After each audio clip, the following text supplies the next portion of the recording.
Hi everyone, it's Danya, and today I'm sharing my black and white Photoshop action on the blog. So I figured I'd record a quick video of showing you exactly how I use the action, since I do a little bit of adjusting at the end. Otherwise, it's a really simple action. And if you don't have Photoshop CS6, which is what I'm using today, if you have Photoshop Elements, I don't think the action will work, but I'll include a couple of tips below on how to recreate the action yourself in Photoshop Elements, because it's not fancy, it's not complicated at all. So in Photoshop here I have 3 windows open, which is what I usually have open when I'm editing a photo. And I have the layers window, which just shows all layers, the properties window, which I'll show you later, and then the actions window as well, which just has all the actions in it, of course. So here's my black and white action in green, and I have this action window selected as button mode so that I can easily just click and it runs the action really quickly. So breaking down what the action is, it's just adding 3 layers above the photo. The first is a saturation layer, and each time you click on one of these, you can see in the properties window what I've adjusted. In the saturation one, I've just brought the saturation all the way to the left, which reduces, makes it a black and white image. The second is the curves layer, which there's a lot of stuff you can do in this properties window with the curves layer. I actually haven't adjusted anything. I've just changed the blending mode from normal to soft light. And what that does is just, it adds a little bit of contrast to the photo. And then the third layer, which is my favorite, and the one that it stops on at the end of running the action, is the levels photo, or levels layer, I mean. And what that one does is you see a little bit of a histogram inside the properties window of the photo here. And this is just saying that there's a little bit of an increase in the amount of whites in the photo, and then some slightly darker mid-tones in the photo. That's what it's mostly made out of. And then I've adjusted these arrows right below it.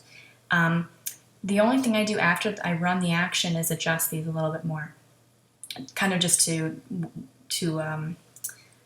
whatever the photo, every photo needs a little bit different adjusting, so that's why I adjust these at the end.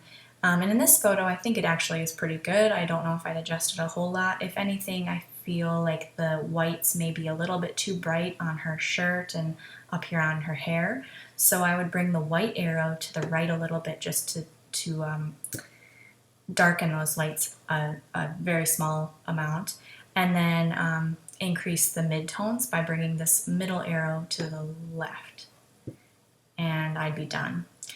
To show you another example, this is an iPhone photo I took of my son and his friend, and on Instagram I shared it as a color photo, but when I brought it into my computer to get ready for Project Life, I actually wanted it black and white.